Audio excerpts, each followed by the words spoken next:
Bonsoir à tous, soyez les bienvenus dans ce 19-20. Couvre-feu peut-être renforcé, calendrier des fermetures réexaminé. Les pistes du Conseil de défense face à une épidémie qui repart très nettement à la hausse du Grand Est aux Alpes-Maritimes. Les contrôles seront renforcés le soir du réveillon. Tolérance zéro, message envoyé au préfet. Sophie Neumeyer et Place Beauvau. 3 visages, 3 soldats morts hier au Mali. Ils étaient en mission dans le cadre de l'opération Barkhane. Les habitants de Thierville-sur-Meuse, unis derrière leur régiment endeuillé. Achetez mieux pour jeter moins. Un nouveau logo à partir de vendredi, un indice de réparabilité des smartphones et de l'électroménager. Mais quelle est sa fiabilité? Et puis la disparition de Pierre Cardin à 98 ans, l'une des dernières figures de la mode. Un créatif, un précurseur et un homme d'affaires. Depuis plusieurs jours, l'exécutif est sous pression de nombreux élus locaux qui réclament des mesures radicales pour éviter un emballement de l'épidémie. On vient de l'apprendre, 11 395 cas supplémentaires en 24 heures, un chiffre qui ne baisse pas. Un conseil de défense sanitaire s'est tenu ce matin, pas d'annonce officielle, mais plusieurs hypothèses ce soir. Alexandre Pérou, Hugo Capelli, Ariane Morisson. Face au risque de rebond épidémique, l'exécutif contraint à réagir. Lors du Conseil de défense ce matin, plusieurs pistes ont été évoquées. Et d'abord, sur le calendrier des restrictions. Initialement, le 7 janvier, les théâtres, les cinémas, les salles de spectacle ainsi que les stations de ski devaient rouvrir. Mais le gouvernement envisagerait aujourd'hui de repousser cette échéance. Même interrogation pour les restaurants, dont la réouverture était évoquée pour le 20 janvier. L'exécutif pourrait aussi décider d'un nouveau tour de vis, notamment dans les territoires sous tension, comme par exemple dans le Grand Est. À Nancy, le maire de la ville demande même un nouveau confinement. Jusqu'à ce jour, je n'ai pas connaissance d'alternatives efficaces pour limiter la pression de la Covid-19, faire diminuer le nombre de contaminations. J'attends que le gouvernement aujourd'hui prenne des mesures rapides. Autre piste concernant le couvre-feu. Aujourd'hui en place dès 20h, sera-t-il avancé à 19h, voire 18h? Une mesure qui pourrait elle aussi s'appliquer localement. Il faudra maintenant 15 jours à l'exécutif avant de mesurer précisément l'impact des fêtes de fin d'année sur la propagation du virus. Et pour prendre ces décisions, le gouvernement va s'appuyer sur cette carte de l'épidémie. Une France coupée en deux, l'Ouest relativement épargné. En revanche, le virus circule plus activement du Grand Est aux Alpes-Maritimes en passant par la Bourgogne-Franche-Comté. Dans ces régions, le taux d'incidence est 2 fois plus élevé que la moyenne nationale. Comment expliquer ces disparités géographiques? Nicolas Fleury et nos confrères en région. Les résultats du dépistage ont surpris tout le monde.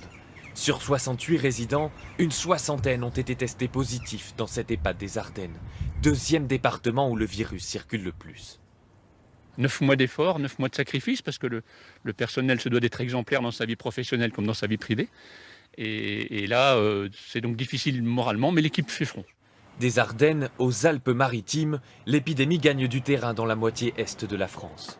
Alors est-ce une question de climat possible pour cet expert? On sait que à la fois la température, mais aussi le niveau d'humidité ont un impact sur la propagation du virus, avec un impact possible du climat continental qui favoriserait un peu plus les propagations que le climat océanique.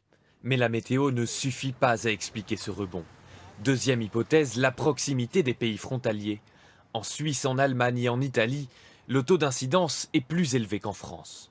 Pour cet infectiologue, il faut surtout éviter que l'accélération se propage dans le reste du pays. Malheureusement, on est à nouveau à un point de départ, effectivement, mais avec une extension qui risque à court terme de toucher tout le monde. D'où l'intérêt de réfléchir assez vite avant que cet impact soit trop fort sur notre milieu hospitalier. Enfin, est-ce la faute aux gestes barrières moins respectés?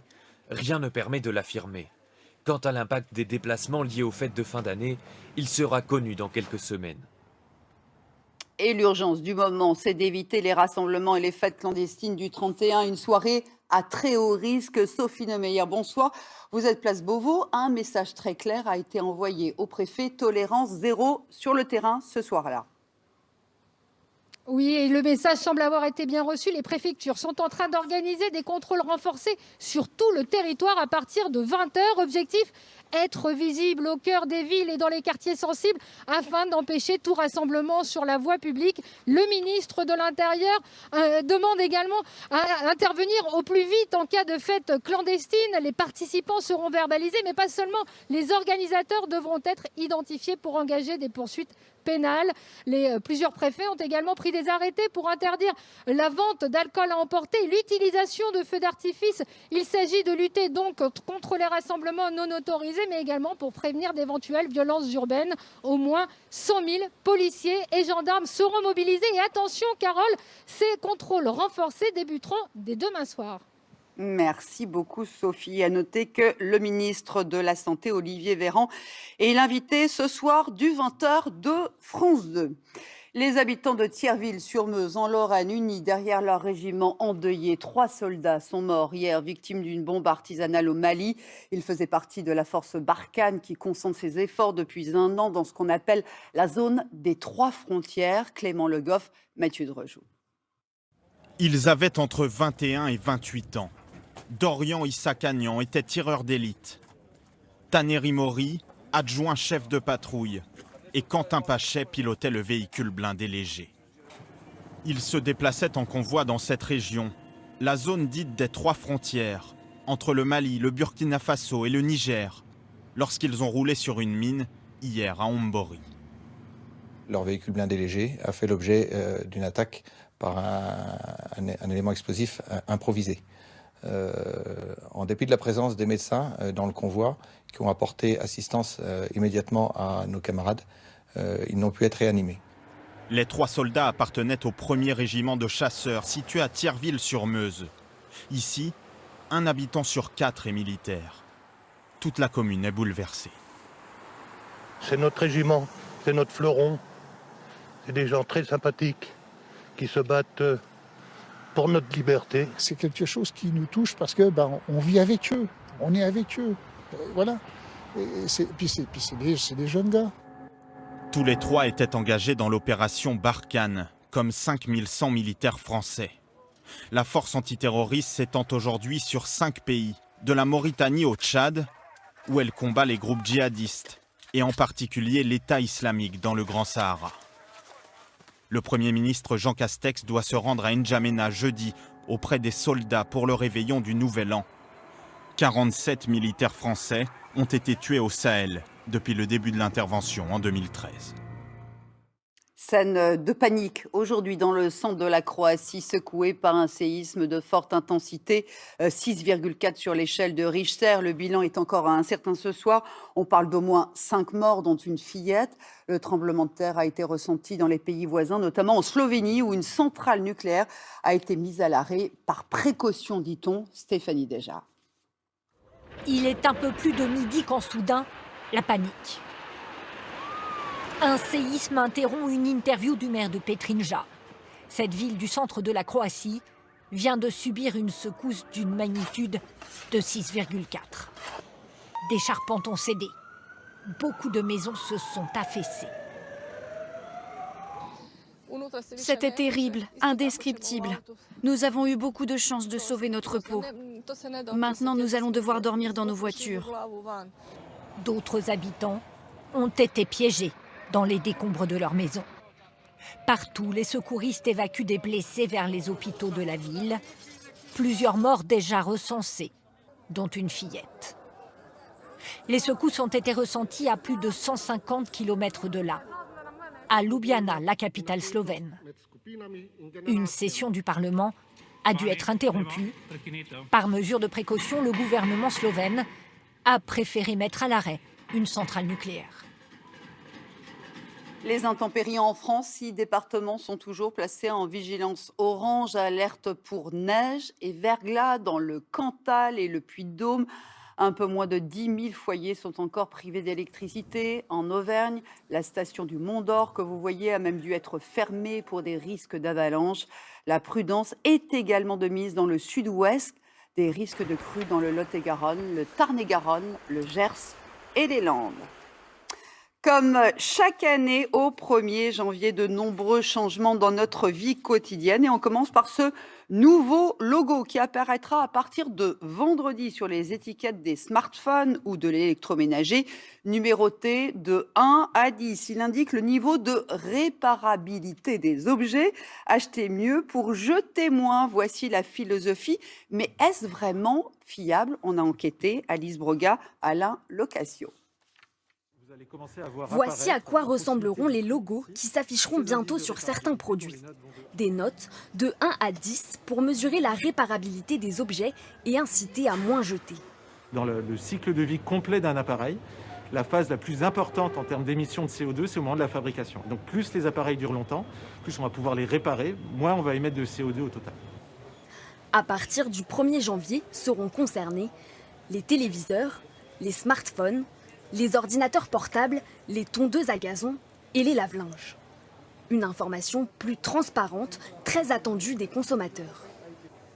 Je pense que c'est très bien pour le coup, parce que souvent on ne sait pas si on peut réparer, pas réparer, à qui on doit faire appel, etc. Donc pour moi c'est un motif, enfin c'est un critère d'achat important. C'est compliqué, puis surtout ça coûte cher, parce qu'en fait souvent ça coûte moins cher en fait d'acheter un nouveau produit que de le faire réparer.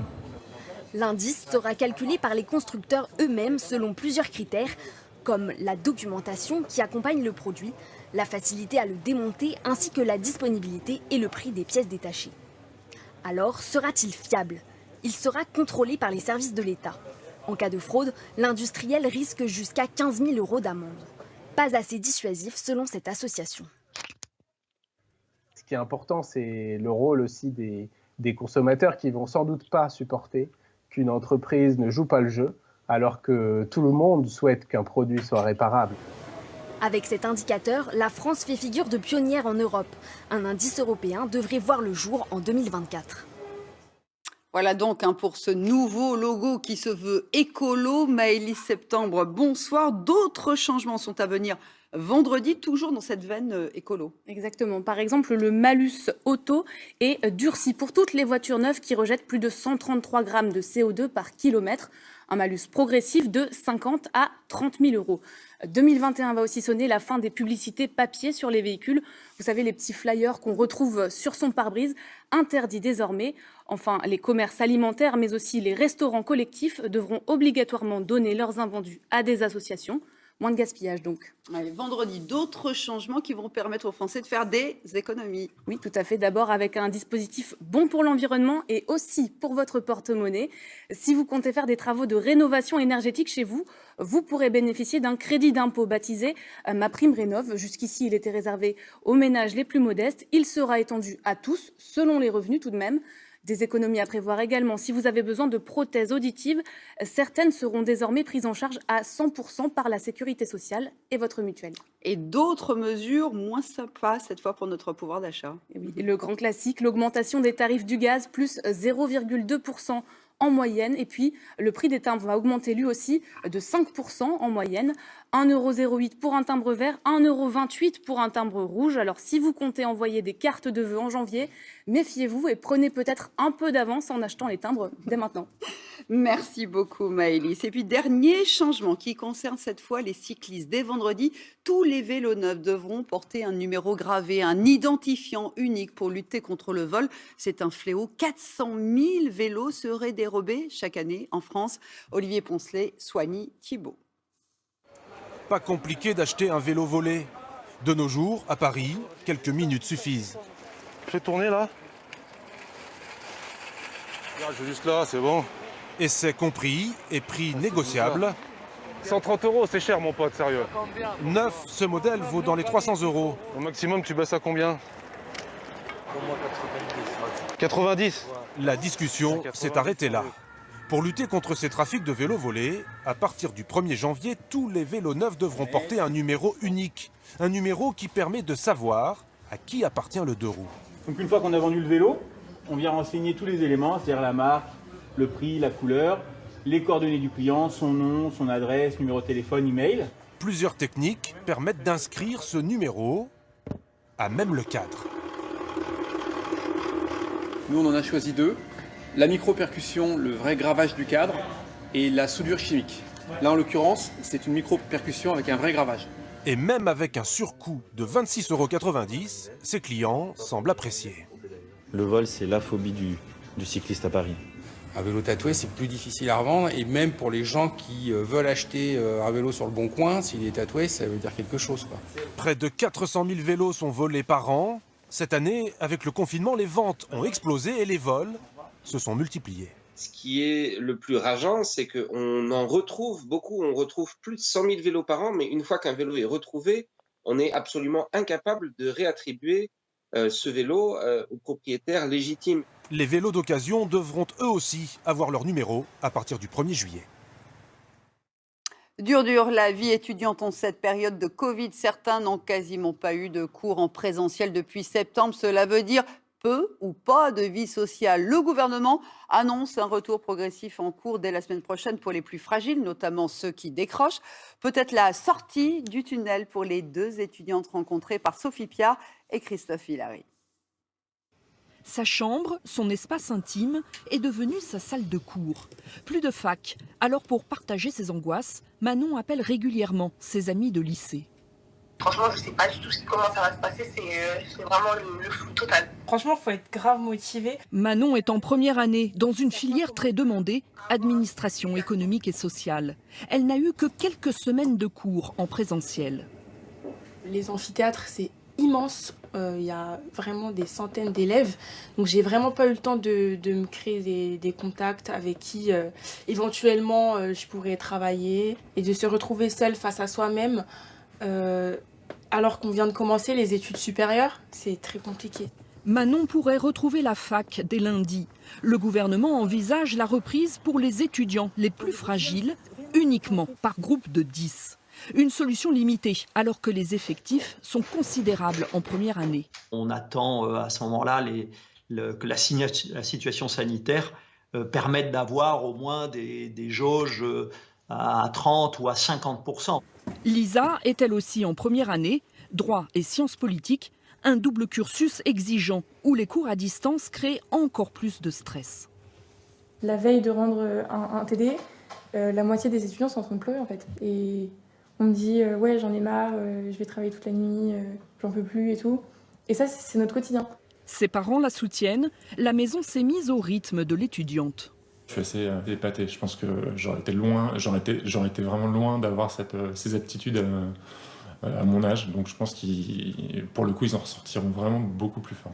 Manon et Lisa ne formulent qu'un seul vœu pour 2021, retrouver les bancs de la fac et leurs professeurs. Jeunes ou moins jeunes, la crise du Covid a dopé les ventes de compléments alimentaires. Les Français veulent se faire du bien et se redonner le moral. Plus 23% pour les pilules qui boostent la vitalité et le système immunitaire. Plus 77% pour la vitamine D. Et on constate aussi un vrai engouement pour les produits anti-stress. Carole Guyon, Frédéric Beaune. Stress, insomnie et morale en berne, les Français en quête d'apaisement consomment de plus en plus de compléments alimentaires. On est toujours confinés, on travaille chez nous, toujours à l'ordinateur, donc on a besoin de quelque chose pour se relaxer. Ce couple dépense jusqu'à 200 € par mois en probiotiques et compléments alimentaires variés. Je pense que le système immunitaire sera amélioré. La nourriture moderne ne contient plus assez de vitamines. Il faut prendre des compléments. Depuis le début de la pandémie, les ventes ont bondi. Plus 23% pour les produits censés booster la vitalité et l'immunité. Plus 6% pour ceux supposés agir sur le stress et le sommeil. La fatigue morale et l'angoisse des clients, une réalité constatée tous les jours par ce pharmacien. Habituellement, à cette heure de l'année, on vient chercher des choses pour se remettre de l'énergie. Aujourd'hui, ce n'est pas de l'énergie, c'est une béquille mentale que les gens viennent chercher. La grande majorité de ces produits est en vente libre, sans ordonnance. Mais sont-ils pour autant tous sans danger? Non, selon ce spécialiste. Dans les compléments vraiment indispensables en ce temps de pandémie, il y a la vitamine D, ça c'est le médecin qui va la prescrire. À partir d'un dosage, c'est mieux. Il y a le magnésium pour l'énergie et puis le zinc pour faire des anticorps. Sauf qu'on ne peut pas le prendre pendant une infection nez, gorge, oreille ou respiratoire, ce qui est le cas du Covid. Attention donc aux effets indésirables de certains produits. En cas de doute, mieux vaut toujours consulter un médecin. Et pour se donner le moral et se faire plaisir, rien de mieux qu'un bon repas pour ces fêtes. Pourquoi pas un camembert aux truffes et aux cèpes. Françoise Vallée et Noé Salem sont allés dans la Loire chez un fromager affineur, meilleur ouvrier de France. Au cœur du Rouennais, un ancien tunnel de la SNCF converti en cave à fromage. Une caverne d'Ali Baba pour Hervé Mons. Ses trésors sont ses Beaufort, ses Gruyère, ses Lavore. Meilleur ouvrier de France, il est tombé dans le fromage tout petit grâce à son père, affineur. Le fromage, c'est sa passion. Moi, ça me fait me lever tous les matins. Et je trouve qu'il n'y a pas quelque chose de mieux que d'essayer de se sortir de ce que l'on fait habituellement en disant « Tiens, comment je peux sortir de mon confort, aller chercher quelque chose qui me challenge, tout en étant, encore une fois, droit dans mes baskets, que ce que je fais me corresponde. » Aujourd'hui, il possède 14 caves différentes pour 300 variétés de fromage. À chaque fois, la vitesse des pales n'est pas la même, l'ambiance n'est pas la même, l'humidité est un peu différente. On a une particularité pour chacune de nos caves. Et cette année, le challenge était de mettre au point une recette festive avec un petit fromage tout simple, le camembert. Pour les sublimer, le meilleur ouvrier de France utilise la truffe. On est vraiment avec une sélection de truffes ultra fraîches. La truffe, mariée à une crème mascarpone, est déposée à la main sur le cœur du fromage, affiné juste à point. Il est très important que le stade d'affinage soit très très précis. Parce que si j'allais jusqu'à un affinage, ce qu'on appelle dans notre jargon un cœur, c'est-à-dire que ce cœur crayeux est disparu, qu'il soit complètement en crème, le temps qu'il soit commercialisé et que le consommateur puisse l'avoir chez lui, on va avoir une dominante qui va être que le pas du fromage va devenir plus important que le produit qu'on a introduit à l'intérieur. 24 heures plus tard, le fromage est prêt à partir sur les tables de fête. Fourré aux truffes ou aux cèpes, cette année, le petit camembert d'un meilleur ouvrier de France se retrouve même dans les rayons d'une chaîne de supermarchés. Une commande exceptionnelle pour à moins de 10 € éveiller les papilles des clients. La section maître fromager. Il était l'une des dernières grandes figures de la couture française, Pierre Cardin. S'est éteint aujourd'hui à l'âge de 98 ans. Il a été le premier à lancer une mode futuriste dans les années 60, à faire défiler les hommes et à se lancer dans le prêt-à-porter. C'était aussi un homme d'affaires soucieux de garder jusqu'au bout son indépendance, Nicolas Lemarinier. À la fin d'un spectacle, le public applaudit l'artiste.